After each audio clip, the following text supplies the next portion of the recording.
Bonjour, aujourd'hui je vais vous parler de sortir de sa zone de confort. Éphésiens chapitre 2 verset 10 nous dit « Car nous sommes son ouvrage, ayant été créés en Jésus-Christ pour de bonnes œuvres que Dieu a préparées d'avance, afin que nous les pratiquions. » Il y a des moments dans nos vies où nous nous installons dans un confort qui pourrait s'apparenter à un nid douillet.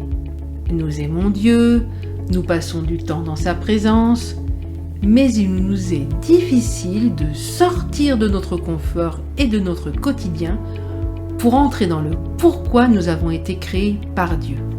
Et pourtant, nous disons à Dieu, « Sers-toi de moi, Seigneur !» Il y a une histoire que vous connaissez peut-être, qui est souvent racontée pour expliquer comment Dieu vient nous secourir. Cependant, cette histoire pourrait également représenter la façon dont Dieu fait pour nous faire entrer dans son œuvre.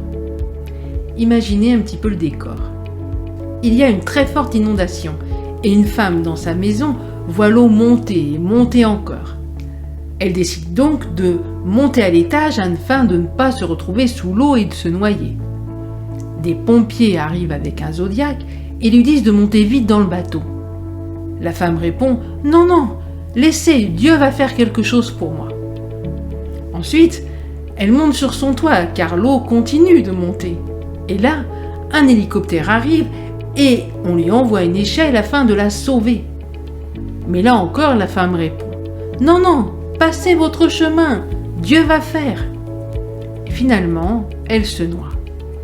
Au ciel, quand elle arrive, elle va se plaindre de la non-intervention de Dieu. Mais un ange va lui répondre « Nous avons envoyé un zodiaque et un hélicoptère. » Cette histoire peut vous faire sourire, mais nous, les enfants de Dieu, nous sommes parfois ainsi. Nous prions et disons « Seigneur, sers-toi de moi !» Et puis Dieu crée une ouverture afin que nous puissions œuvrer dans tel ou tel domaine et nous faire rentrer dans notre appel. Mais nous attendons encore et encore que Dieu intervienne, nous parle directement. Enfin, nous trouvons 1000 excuses pour ne pas rentrer par cette porte qui nous est ouverte. Et puis Dieu envoie une autre personne pour nous proposer quelque chose, pour nous faire entrer dans les œuvres que Dieu a préparées d'avance pour nous. Et là encore, nous n'acceptons pas. Nous attendons toujours cette intervention miraculeuse de Dieu. Parfois, nous refusons parce que ça ne correspond pas exactement à ce que nous attendions.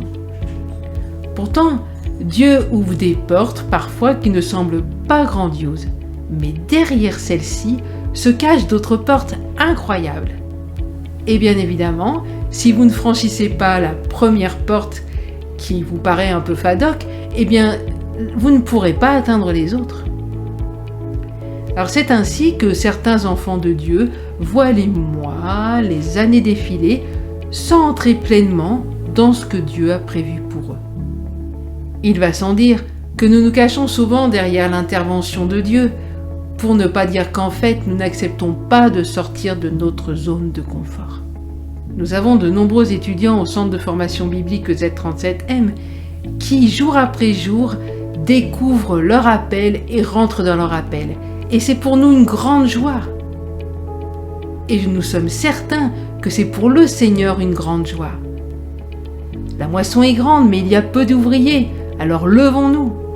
Et aujourd'hui, je t'invite à réfléchir à cela et à réaliser que si une porte s'ouvre, eh bien, avant de dire non, pose-toi la question, pourquoi je dirais non ?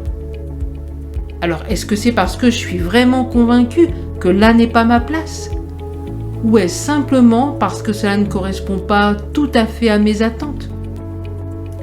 Ou est-ce que cela demande que je sorte de ma zone de confort ? Réfléchis bien à cela avant de dire non.